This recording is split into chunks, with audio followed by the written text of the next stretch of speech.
Welcome to the DNA Talks podcast, where we take on the mission of unlocking the code of your genetics. This season is all about you, upgrading your health, not just on the surface, but down to the root cause. Join us as your clinicians at the DNA company investigate your DNA and beyond. The intention of this podcast is to enhance your lifestyle by changing what is in your control. This does not substitute the medical advice given by your personal doctor, therapist, and other healthcare professionals. Hello and welcome to the DNA Talks podcast. My name is Dr. Lara Varden. I'm a licensed clinical practitioner with the DNA company and dean of the DNA University. As a PhD, I have expertise in cellular biology, molecular genetics, biochemistry, neuroscience, and functional nutrition. And today I have a wonderful guest that I finally got to meet in person at a recent conference, and just a brilliant, wonderful, vivacious woman. Our guest today is Nathalie Niddam, a holistic nutritionist and longevity educator who is dedicated to helping us all live joyful, vibrant lives well into our 50s, 60s, and beyond. She shares strategies from health tech to ancestral health to peptides, which I recently found out is one of her favorite topics, and more on her podcast, Longevity Podcast with Nathalie Niddam. She speaks internationally, sharing her deep expertise on bioregulators, which are leading edge compounds with the power to awaken the body's innate rejuvenation systems. So, Nathalie, welcome. So nice that you are here joining us today. How are Thank you? you so much for having me. Thank you. It's a pleasure to be here. And it was great to meet you in person too. Yes. And I got to hug you. I love hugs. Wonderful hugger. And I hope you enjoyed the conference as well. I know it was quite busy. A lot of people, a lot of moving Yeah. parts, but it was very enjoyable, very educational. Yes, So, 100%. It was a good event. excellent. So, for those people, our audience out there listening who may not know you, can you tell us your story? And what was the first instance in which you decided to dive deep into longevity and health span? Yeah. So I mean my story, well, it depends how far back you want to go. I'm pretty old, so it could go back years. But maybe what we'll start with, I studied physiology in university, but I didn't end up pursuing any branch of I didn't pursue that in my most of my adult career. My adult career, I sold advertising. I was I did some event planning. I did all kinds of stuff, but the thing that I always did on the side was I was always a fitness instructor. So I always kind of kept a hand in the health space a little bit. And it wasn't until about, I want to say it was about 12 years ago or so that I decided to go back to school and become a holistic nutritionist. And which was really kind of like coming home for me. And I've always had this very deep seated belief that the human body is pretty amazing, right? A lot of the illnesses that we see, I mean, some obviously are because of toxic overload. I mean, we're living in an increasingly toxic environment, but a lot of what we see also can be avoided, prevented, and in some case even reversed with sometimes what would appear to be basic lifestyle changes, nutrition, and sometimes you have to go a little further. But so anyway, so this kind of deep rooted belief system kind of took me into the nutrition space. And from there, I moved in. And as I went into nutrition, I was already kind of in the biohacking mindset. And from, at that time, there was guys like Rob Wolf, Mark Sisson, Chris Kresser, and even Dave Asprey. Like they were all just starting to come up at that time. And so, and JJ Virgin's another one. So, kind of getting exposed to a different way of thinking a little bit. And I remember at the graduation from nutrition school, the president or the dean of the school basically saying, this is your launching pad. This is when you start to learn. Is when you're done with school is when you really start to spread your wings and educate yourself about what the real world is about. And I was grateful to her for saying that. I think it's true of anyone graduating from any program in any school is academics will teach you the foundations and the basics and maybe a little bit about how to learn, but it's what you learn out in the real world from there that really kind of shapes you. So I went along on this biohacking journey, and I was always very interested in epigenetics and genetics. I did continuing education in that space. And then I came across this whole space of peptides and peptide bioregulators that you mentioned, and that really captured me. And that discovery ultimately is what led me to create a Facebook community, which Meta, I think at this point, has kind of confiscated it. They're keeping it alive, but I don't even think it has a name anymore. So it's very hard to find. But I also started the podcast from there. And that's where the next level of growth came, kind of thing. And so the longevity and health span interest, if you will, is I think you can't be in the health space right now without kind of turning your attention. And particularly if you're not 20 or 30 years old and you know that you can see what's happening coming down the line, and I'm getting your head around, like, what can we slow down? What can we change? What can we reverse? How do we, and it's the biggest, most exploding field in medicine right now is regenerative medicine, and Healthspan brings in the conversation. And that came in hot off the heels of longevity, is like, keeping people alive for a long time. It's not that hard anymore. Medicine can keep people alive far past when they should be in some cases. But what can we do so that our final runway is as vital and as amazing as possible? And that's Healthspan. Healthspan is hanging on to your vitality, maintaining and it's not your youth, but maintaining your life force, maintaining your quality of life so that you can enjoy and contribute until it's your time to exit stage left, whenever that may be. I thoroughly agree that, as far as the difference in longevity and health span, it's like, yeah, modern medicine has allowed for that extended life, but what is the quality of that life? And I think that's where the health span really comes in, is the quality of the years that you have. Honestly, I would rather have incredible quality and shorter time than a lot of time and very poor quality. I mean, obviously, I'd rather have really good quality and a lot of We want time, but both. We want yeah, both, but yeah, we want both. definitely. And the fact of really working into that preventative medicine, into that taking care of yourself at that foundational level, starting in the 20s and 30s. Yet we feel so invincible at that time, like, oh, I've got this, I don't have to do all that. But actually, that's where it begins. And then when you hit the ages, where we are in 50s and 60s, and then you're starting to go, yeah, I should have taken care of that back then. And I think that the education is so important. And I love how you have the platform of the community to be able to discuss and to give that education, that information, like we here at the DNA company are doing, more at the level of genetics, of using the DNA as that foundational aspect, but then pulling in all these other aspects, because we are total beings, mind, body, spirit, and it all matters. It was interesting how you were saying that in school, how after you were finished, they said, well, now your education really begins.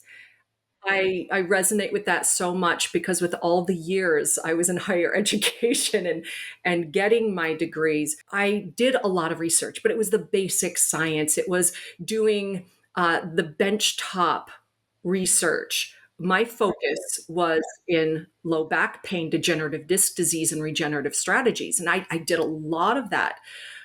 But I got to a point where it's like, it's going to take 10, 20 years to see what I'm working on, where it actually is being applied in the clinic in people's lives. It's like, I want to be able to see that like right away, which is why I ended up shifting into more of that clinical space to be able to help people right now.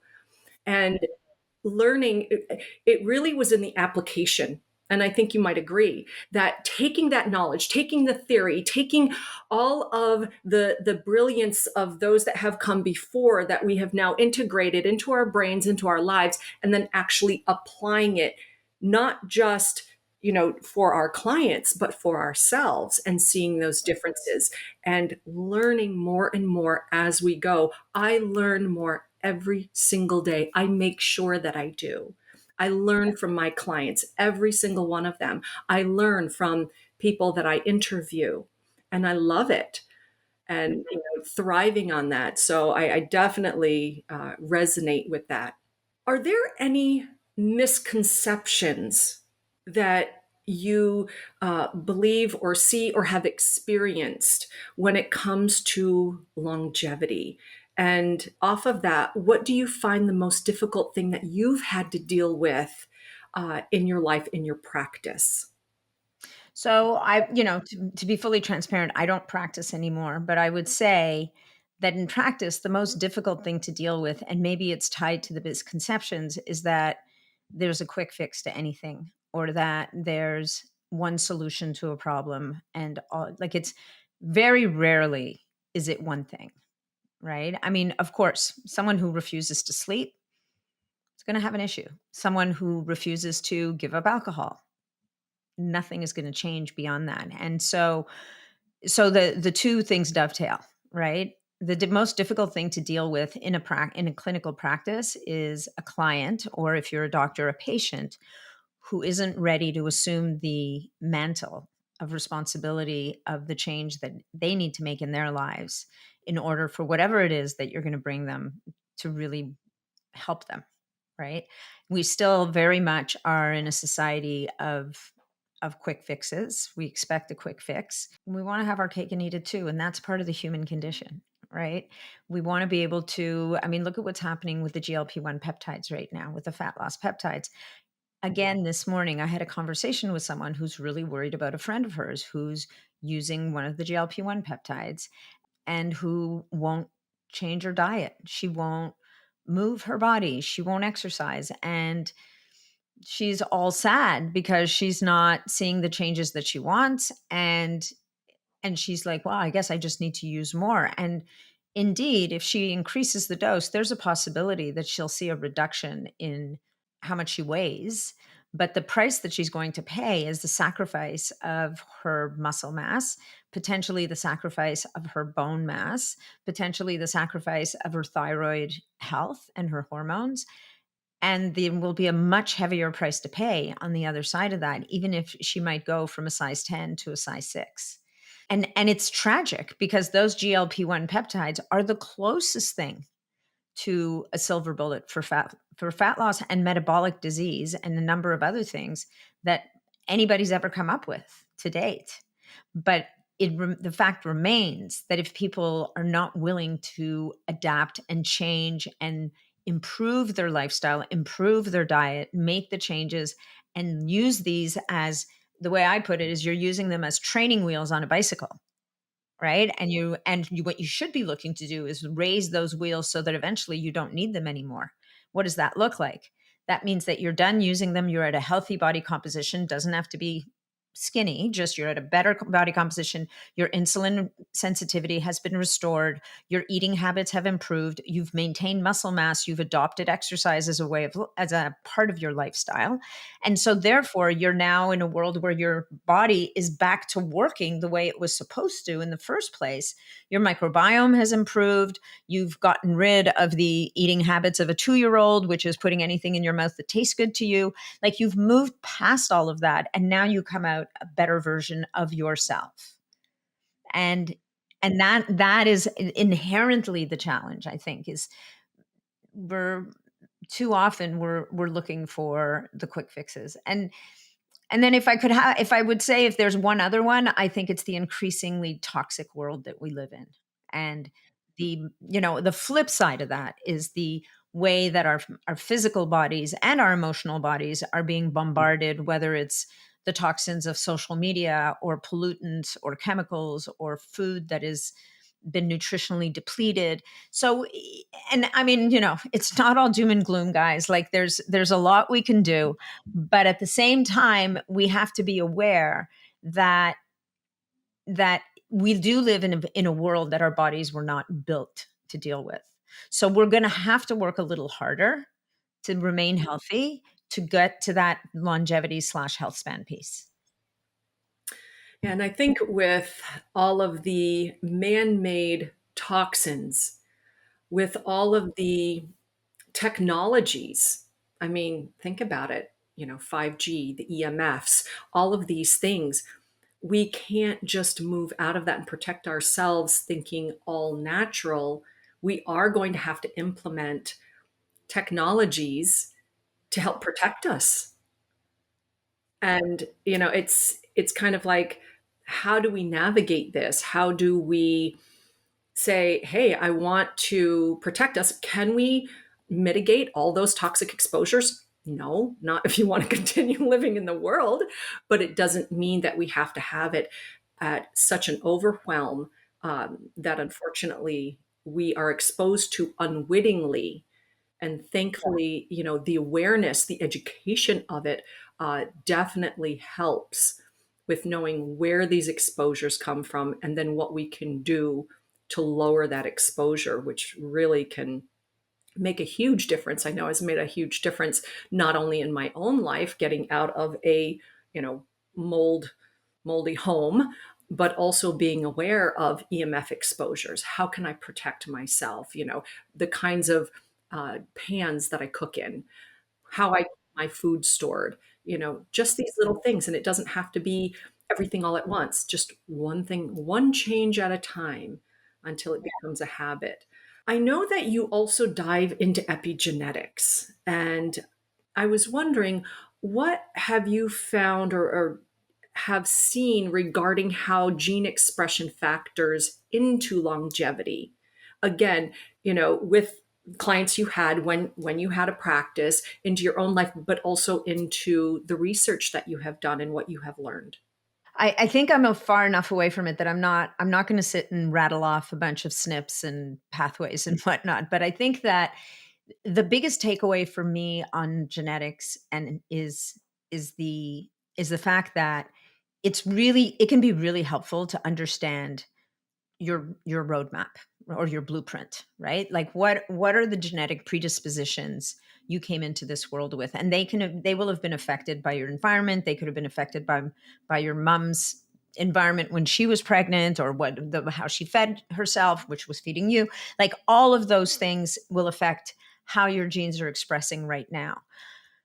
The most important thing I would talk to my clients about is understanding your predispositions will help you to make decisions in your life about the foods that you eat, the way that you deal with certain stresses, the toxins that you might tolerate, whereas others where it's a hard no, right? So some people are more prone to suffering chronically from mold exposure. So those people really have to double down and make sure that mold is not a factor. Maybe what's a good idea for them is having something like a Jasper air scrubber in their bedroom to make sure that their environment is cleaner. Or if somebody has a genetic predisposition to develop insulin resistance, so they have a genetic predisposition to potentially develop type 2 diabetes, which exists in my family. I mean, everybody in my family on my mom's side eventually becomes a type 2 diabetic. Well, knowing that going in, I'm going to pay particular attention to my diet and my lifestyle and keeping an eye on my insulin sensitivity. So it's going to guide many of the decisions that I make. And that way I can prevent problems before they occur. It's a lot easier to avoid type 2 diabetes than it is to reverse type 2. Now, you can reverse type 2 diabetes is a perfect example. It can be reversed, but it's a lot harder. And you've already damaged your body pretty significantly by the time you get around to reversing it. So for me on the genetic side, it's good to know. And it can be very powerful information. But what I think is most important for people to understand is none of this, other than certain genetic diseases that people get, obviously, but for the lifestyle genetics, for the most part, this is a kind of like a roadmap to help you to make the right decisions early in the game so that you don't go down certain ways, because some of these genes may never express if you play your cards right. Right. And But all then, the more reason people should start learning about themselves, about their genetics, about how to prevent these issues when they are in their 20s and 30s. oh no, for Like you sure. said, Yeah. it's, Yeah. you know, Yeah, no, much for better sure. to And I think that, part of what got me interested in peptides and bioregulators is that in many cases they can be very powerful epigenetic switches. They can help to reset genes. Like if you look at a peptide like GHK copper, for example, it can reset over 1,000 genes in the human body to a more youthful setting, right? Now that doesn't mean that you consume GHK copper, however it is, whether it's in a capsule or by a subcutaneous injection, and you're going to visit, you're not going to Benjamin Button on anybody. But the research, and I think it came out of Stanford University, was that this 3 amino acid peptide is an incredibly powerful tool, like, or signaling molecule, if you will, that directly affects the expression of genes. Yeah. And Pretty cool but stuff. like you were saying before, it's not a silver bullet. Yes, it can No. help, but you still need to address the foundations, the diet, the mitigation of toxic exposure, Hmm. sleep. I Hmm. know, three major things that I look at when I see a client. Are you sleeping? Are you pooping? And is your blood sugar regulated?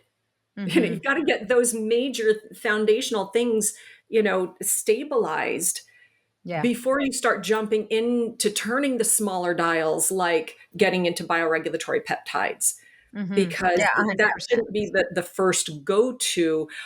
They are absolutely fantastic, and I think that they can certainly be used as a mechanism to move some of these other things along, but uh, definitely being incorporated into that overall foundational cleanse, cleaning up the terrain, Hmm. because that's really where the changes come to. And speaking of bioregulatory peptides, um, you have mentioned about them being game changers, and that I was listening to a couple of your podcasts, and you were talking about thymosin alpha 1. You were talking about, some others. And I just wanted to know if you would speak into peptides a little bit more, as far as what you think it does for our bodies. Not to mention how, first of all, for the people out there, what are bioregulatory peptides? And then speaking into them as game changers, if you want to throw out some of your favorites.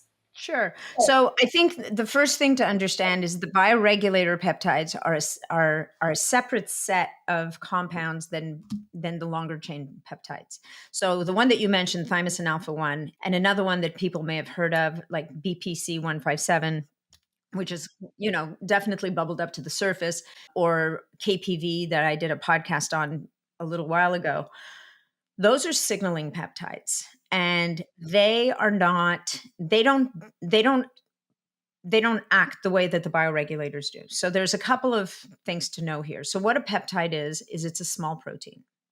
So generally speaking, by most definitions, a peptide is 50 amino acids or fewer in length. An amino acid, for those of you who, maybe chose not to take any biology ever in school, an amino acid is essentially the building block of protein. And there are, was it 26 amino acids in total, or 21?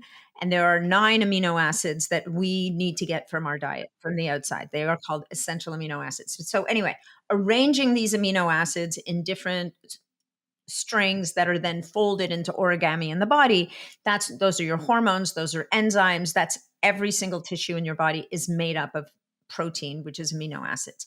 And so peptides are little fragments of proteins. By and large, all 99.99% of the peptides that people talk about are naturally occurring proteins in the human body. What they are, very often, they are fragments of naturally occurring proteins, but nevertheless, they are naturally occurring in the human body. So your body recognizes these. It has receptors for them in the case of the longer chain peptides, like the BPCs and the thymosin alpha 1s. And the way they really behave, or the way they do what they do, is they will bind to receptors, usually on cells, and that will initiate cascades within the cell that ends up in a result. So thymosin alpha 1 is part of the immune pep protein complexes that would be produced from the thymus gland, which we're not going to get into too much detail here, but the thymus gland over time involutes naturally, but we're left with these peptides in the body. When something like thymosin alpha 1 is reapplied to the body therapeutically, then we can see things like, in that podcast that solo episode I did, we can see that it can help to support the innate immune system. It can help to make us more resistant sometimes to certain types of bugs. It can help with autoimmune disease. It can have pretty profound benefits. And thymosin alpha 1 is an interesting one because it is actually approved as a drug in about 30 different countries around the world. It does not have that status in Canada or the US. It is not approved here.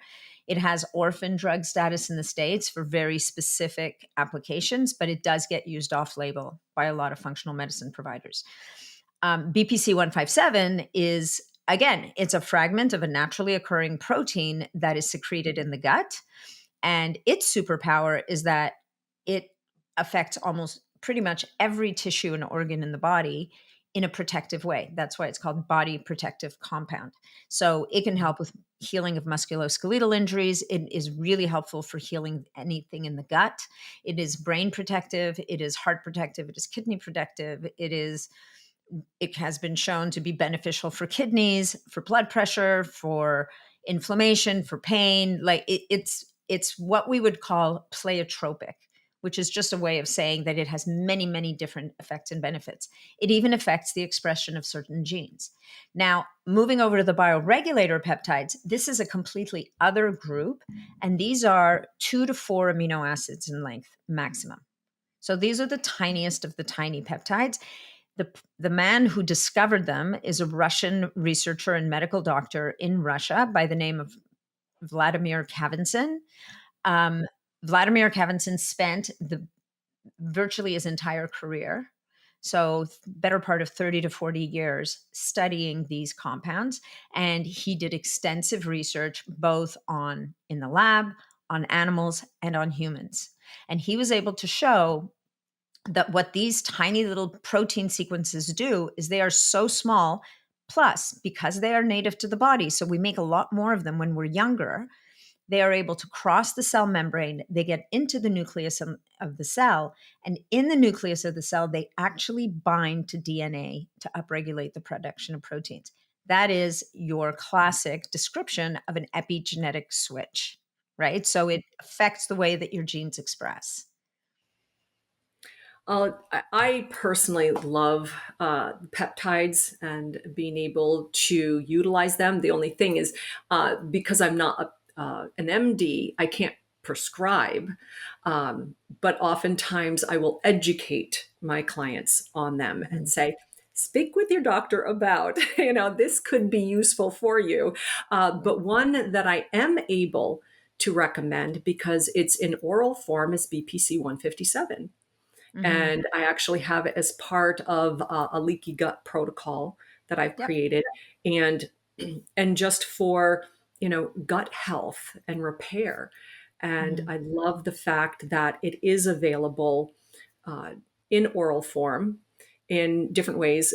Fast release, that's more for the upper GI, slower release, more for the lower GI.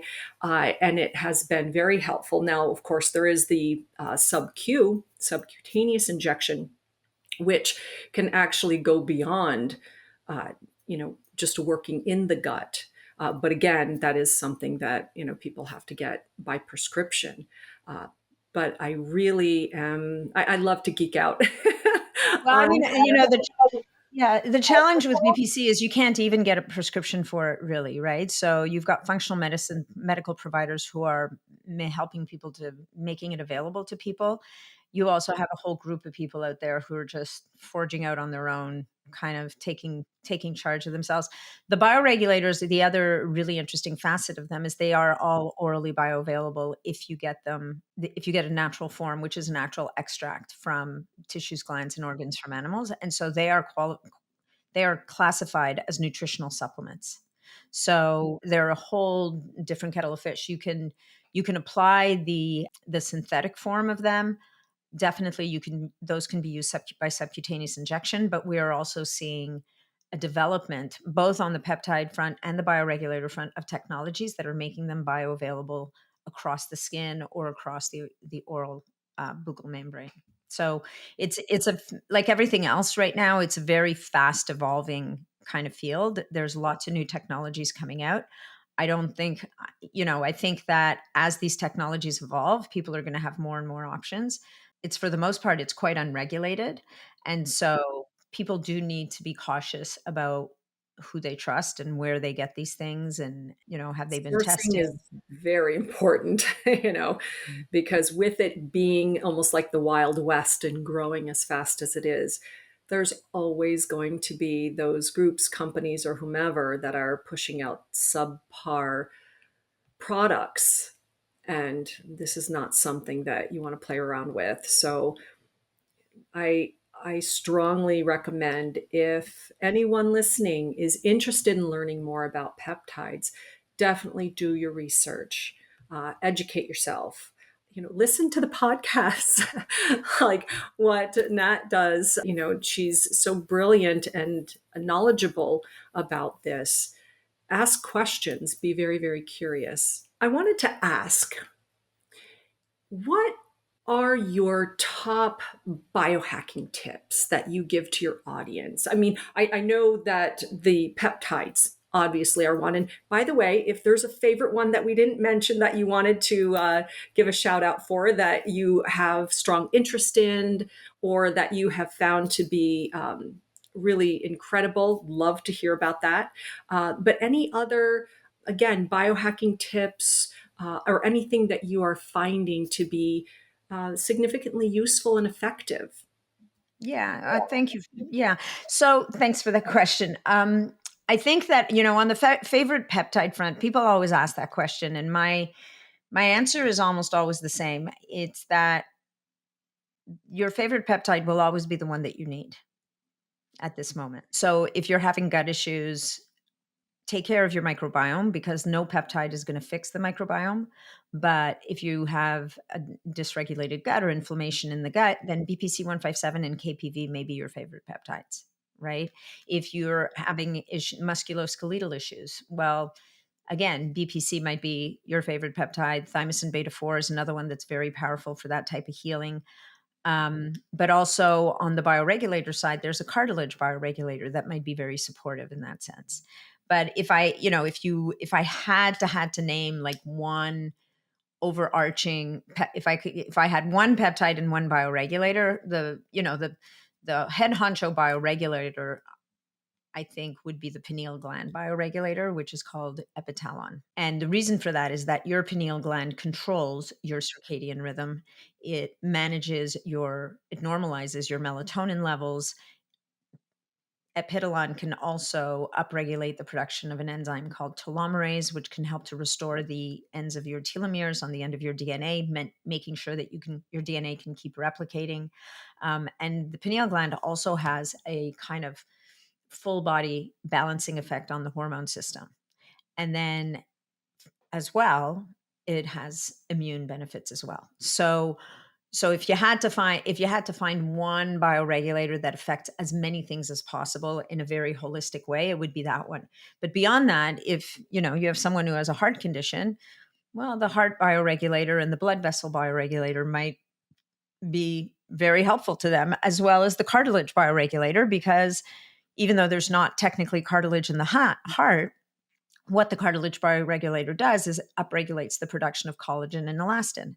We know that we need collagen and elastin in the heart, in the blood vessels, in every organ that has to contract and release. So that's my answer on the bioregulator side. On the peptide side, again, it's very similar, right? It depends on what it is that you're dealing with. that's going to designate what will be the most important to you. And with that, what I would say is that don't fall into the trap of thinking that you always need to be using a peptide or you always need to be using a bioregulator. These are really powerful tools. And so we want to be judicious, we want to be targeted, and we want to be appropriate when we're using them. Right.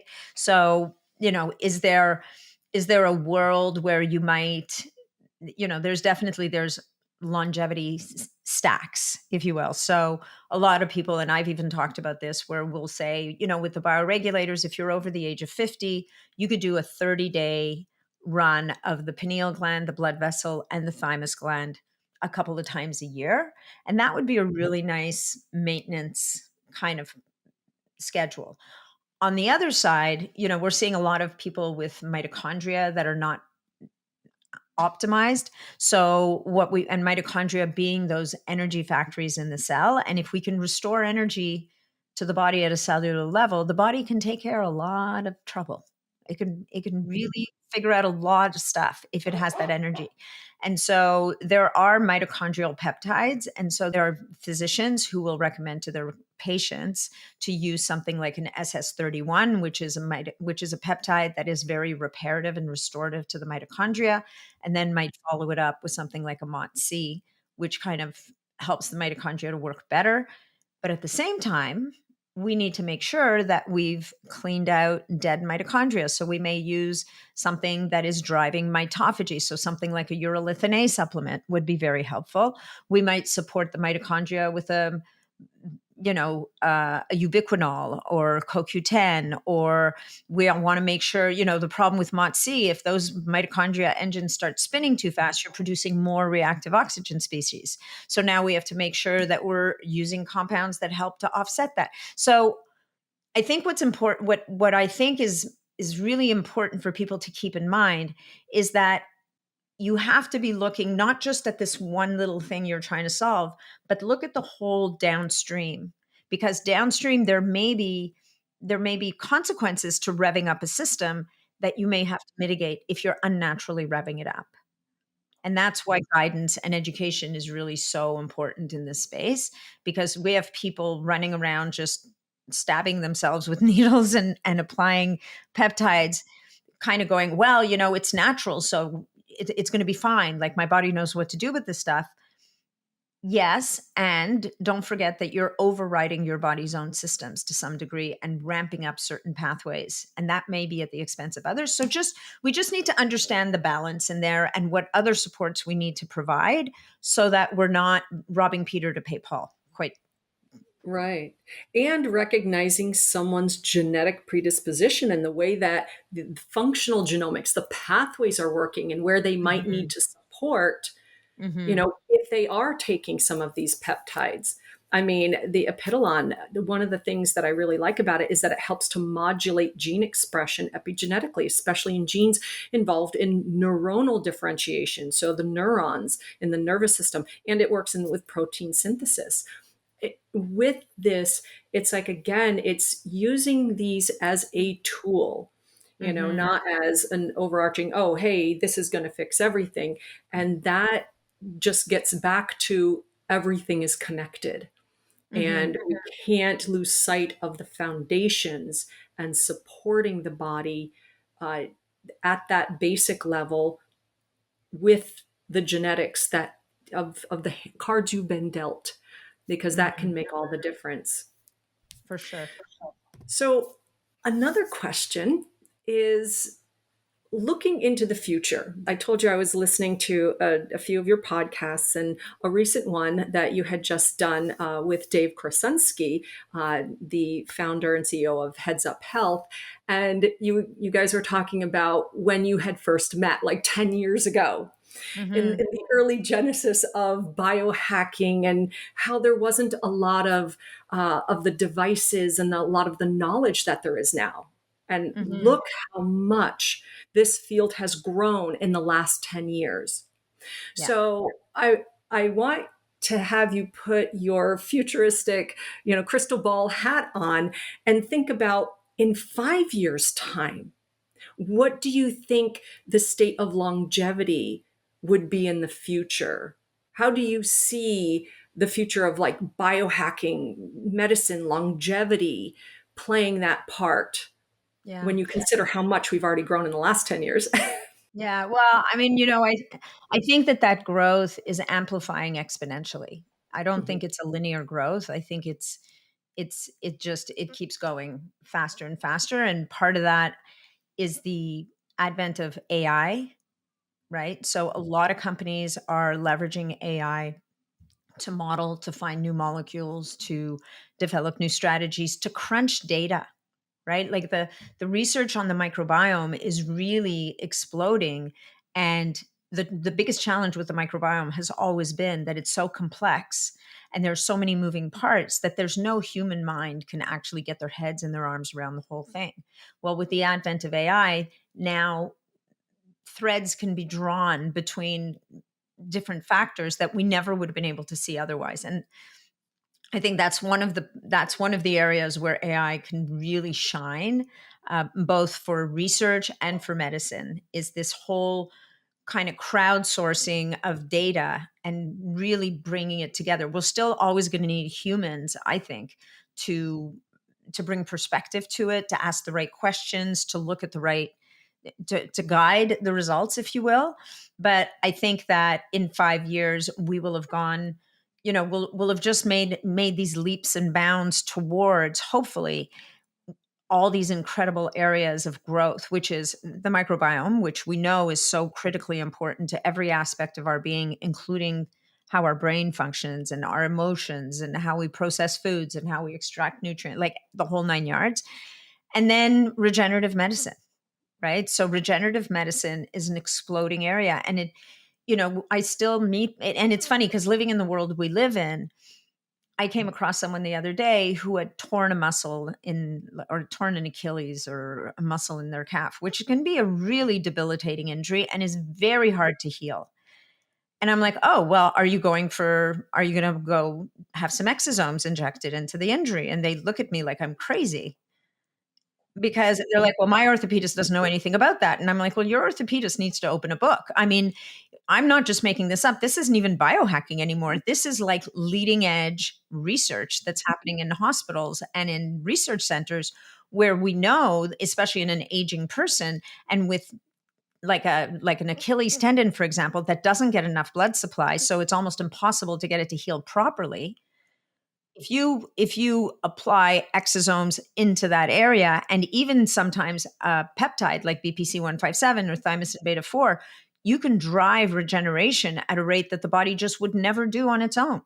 Because Mother Nature takes care of us in different ways at different ages and stages. And if what we're after is this functioning well into our 80s and 90s and being healthy and vital and mobile and independent, we are going to have to pull some lessons out of Mother Nature's playbook and re-leverage them for ourselves.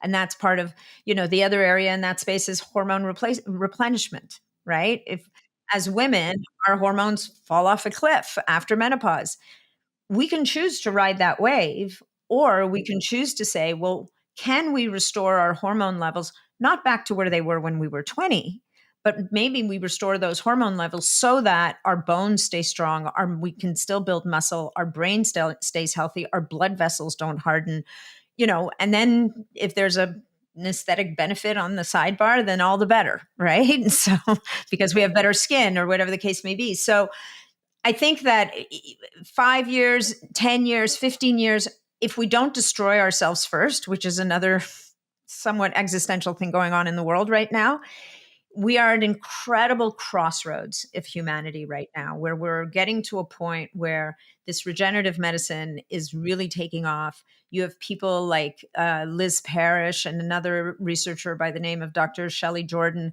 These are people who are looking at, well, Shelley's not looking so much, Dr. Shelley Jordan isn't looking so much at gene editing, but Liz Parrish is, where we can manipulate genes and then reintroduce them into the body and trigger certain pathways. So there's such an exploding field, even certain cancer therapies where they're tapping into the body's immune system and arming, like weaponizing your own immune system against the cancer cells, which is going to be a heck of a lot less toxic than something like chemo or radiation.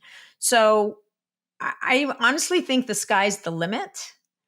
And it's just going to be a question of, can we manage the growth? And how do we, in the end, how do we democratize access to better health and healthcare? Because right now it's still very much a 1% game, right? Like for the top 1%.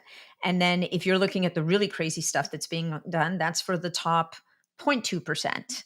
So we're leaving a lot of people behind right now. And I think that it would be a good idea for us to start thinking about, how do we help other people to be healthier, which will make the world a better place for everyone. Oh, definitely. But, thankfully, there are some very basic things that are free that Mhm. is available to everyone. Yeah. Taking your shoes off, going barefoot out on the ground, in the Hmm. grass, grounding, breathing, some deep breathing, calming the nervous system, being able to self regulate in that way. Even for the food that you're eating, the way that you eat it, Sure. you know, the mindset, you know, everything is energy and frequencies. Thoughts have been measured in their frequencies, in the energy. I tell my clients, where thoughts go, energy flows. We Hmm. have the capacity for self healing, and the way that we think, the way that we talk to ourselves, the way that we can visualize can help in that repair. I mean, it's definitely helps if, you're eating good healthy food, not, overly processed and glyphosated, toxic foods. But there's still a lot that can be done, thankfully, Hmm. at Yeah, that basic level available to everyone. But for you're sure. right, there is that separation when you are talking about, getting into peptides. I mean, even the semiglutides, those prescriptions are not cheap, No. you know, but they're going to be on them forever. Well, they don't have to be, and that's, I think the pharma companies would probably prefer that route. But people don't have to be on them forever. And it depends why you're using them, right? There's some off-label uses for them at very small doses. There's some really interesting, I don't think there's research in this area yet, but there's some really interesting anecdotal clinical evidence from doctors using them at microdoses that indicate that they may be so powerful at reducing inflammation throughout the body, including the brain, that makes them really great tools for autoimmune issues, or for any number of kind of subclinical conditions that are very amorphous and tough to deal with. The bad news is that the companies that have developed these drugs are very, and maybe it's because of the way regulations are written. I don't want to impose a malicious intent on them, but the way the regulations are written is, you get a medication approved for a certain thing that you've researched, and that's all it's to be used for. And so as soon as somebody starts talking about using them for something else, there's a lot of fur and feather and things that start flying around. But definitely the foundations are critically important, and there are a lot of things that are free, and there are people in our world who also don't even have access to that, so I I mean, look, it's each person has to do the best that they can, but I do think that understanding that you have huge agency on your own health by the decisions that you make is the first biggest step anybody can take, and not buying into the rhetoric of, oh, you're getting older, so you can expect that you will develop high blood pressure or a heart condition, or even like heartburn, for crying out loud. Like, somebody develops heartburn, they go to the doctor, and the doctor writes them a prescription for a PPI, never mentions that, oh, maybe you should stop drinking so much alcohol with your meals, or maybe you should mix your foods differently, or maybe you should start using digestive enzymes, or or if you're super stressed when you're going to sit down to eat, guess what? Your body's shut down the factory for processing food. So you're better believe you're going to have indigestion. Like that level of education, that's that's basic, like 101 how the body works manual should actually be taught, in my opinion, should be taught to kids when they're in school, right? We should be coming out of school having a fundamental understanding of how to support our bodies to help them to be healthy. That foundational stuff that you're talking about, that I talk about all the time, we shouldn't have to be teaching this to adults, right? This should be the education that we get to give our children, so that by the time they're adults, if they're having issues, for the most part, those basics are taken care of. So what do we have to do next? Right. Yeah, you're preaching to the choir here, and this is where it gets down to education, education, education. Hmm. You Hmm. know, it's like Yeah. people don't know what they don't know. Yeah. And I've spoken to so many people, just even on some of the basics, and they're like, wow, I never knew that. We should have learned that like when we were young. And I'm like, you're Hmm. absolutely right. Yeah. And I think it takes people like us, and enhancing this group, that we have in functional medicine, in holistic health, in biohacking, that I think our numbers are getting bigger and stronger and louder to educate the rest of the population, because I think that's where the real changes are going to be made. Hmm. So, Yeah, no, for sure. I mean, things going mainstream, and it is happening, right? I mean, it's definitely. I think we're seeing a spreading. The challenge that the challenge, as in all things, is where there's a lot of energy. You get all kinds of players that come in, and it you again you have to apply a filter. You have to be judicious. You have to be mindful that you're not just drinking anybody's Kool-Aid, whether it's mine or somebody else's.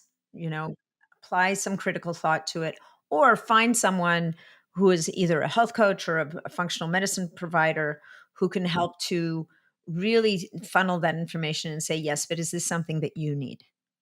Right? Because we can be very compelling when we talk about whether it's a supplement or a technology, and say to people, by the time you're done explaining what it does, everybody's like, okay, where do I buy? And that's not the intention, right? The intention is to inform and to educate so that people can start to understand, is this the next thing on my list? Right?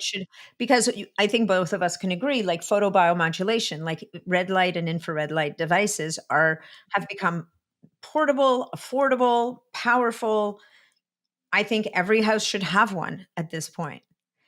And yet there's a ton of confusion in the market. So when it comes to, and 10 years ago, photobiomodulation was kind of like, oh, that's really weird. Like, what are they doing? what do you think the sun is? What do you think happens when you just go outside and are under the sun? It's For like, sure, for sure. But if you pull a shoulder muscle right, or your right. You have to hamstring, and concentrate it. you need concentrated attention, or a knee, the sun unfortunately most likely won't do it. So that's where we can tap into nature, bring it into technology, and apply it to the body in a very specific way.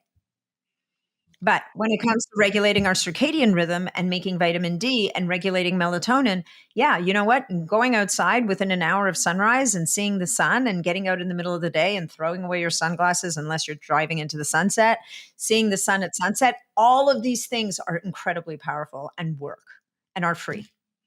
Yeah.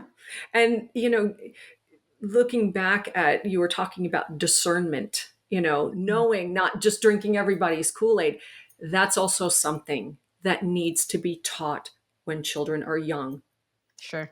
to start teaching them about discernment, on critical thinking, critical reading, critical writing, being able to think for themselves, not just regurgitate what's being taught to them.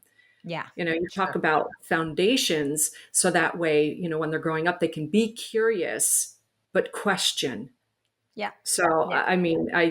yeah, we got to start Well, we got to change start them young. But, education when for they're the young. adults, for all the adults out there listening to this who didn't get that when they were in school, and nobody's going to get it in school anytime soon, just always remember to ask the question, what is it doing? How does this apply to me? Do I have the information that I need? And then the other thing, hopefully the message that came out of the podcast I just released with Dave Korsensky from Heads Up Health is, as much as the measurement tools we have may be imperfect, pick a measurement tool, and your measurement tool could be a notebook and a pen where you write down what your energy levels are like, how you feel when you wake up, the whole 9 yards. Like, it doesn't have to be tech, but you do need a relative measure from yesterday to today to tomorrow to 2 weeks from now, because we are masters at normalizing feeling crap, like masters, right? I mean, I'm sure you've seen this with your patients. You work with someone for a month and they turn to you one day with big eyes and say, "Oh my God, I had no idea how awful I was feeling, because all of a sudden I've gone down 2 pant sizes. I haven't lost a pound, but I don't have like an inflatable balloon in my gut anymore. And I didn't know that that was even possible." Like, you don't even realize how bloated you are until you're not. So, right? So any way that you can measure. I mean, look, if you want to spend money on a Nora ring, amazing. You like the Whoop band, fantastic.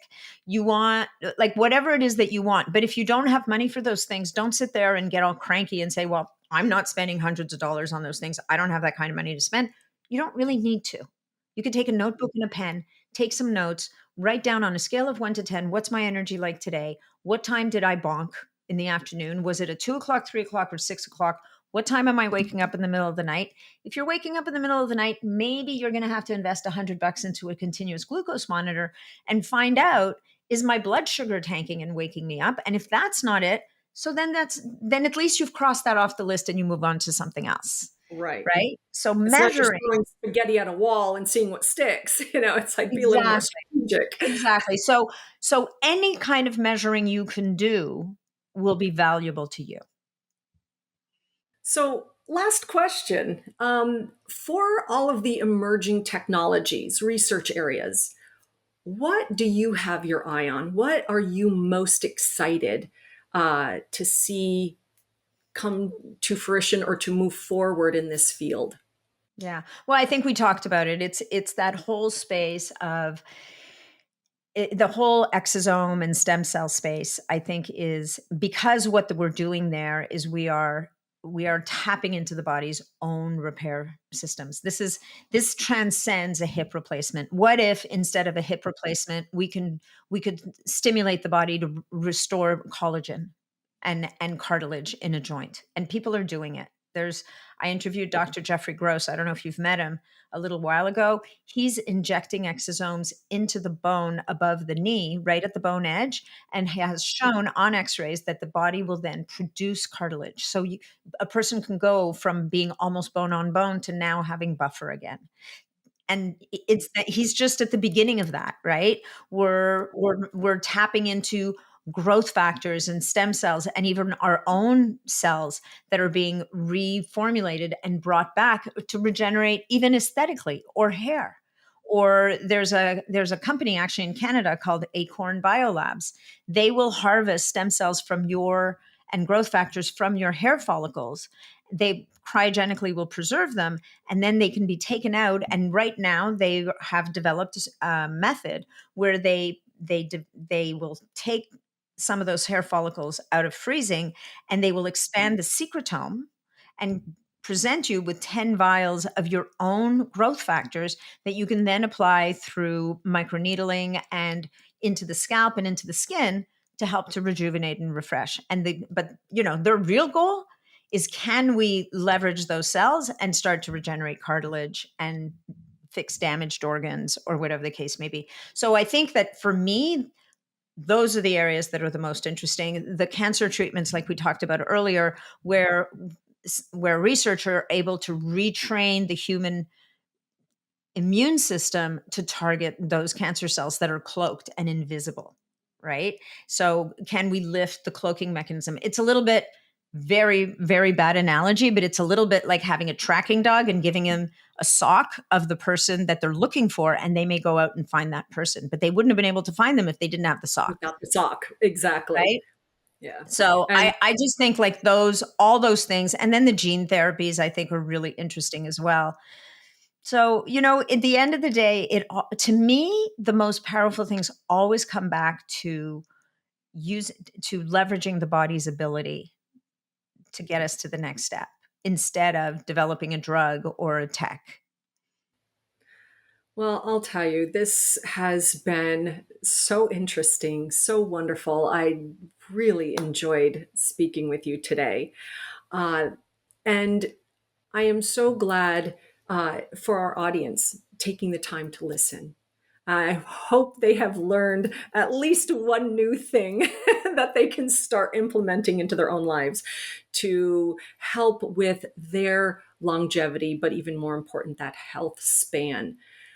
So, again, I would like to take the time to say thank you. Thank you for being here, for being with us, for sharing your knowledge and expertise on the DNA Talks podcast. We'd love to share the work that you're doing with our listeners. So, where can they find you? Thank you so much, Dr. Lara. Thank you for having me in the first place. I really enjoyed this conversation as well. So, where they can find me, as you mentioned earlier, there's the Longevity with Nathalie Niddam podcast, and that's on all the major platforms. Um, I've got a newsletter that people can sign up for. I also have a membership community that is off Facebook at this point because Facebook is not our friend at all. So we have a membership community. There's the newsletter, and you can find all of that on my website, which is natniddam.com. And inside the membership community, I do have a kind of a basic orientation peptide course that people can buy, which you'll also find the information for on the website, natniddam.com. Excellent. Thank you so much. And I'd like to thank all of you for tuning in to today's episode of the DNA Talks podcast. Please don't forget to like, subscribe, leave a comment down below, especially if there's a certain topic that you'd like us to discuss.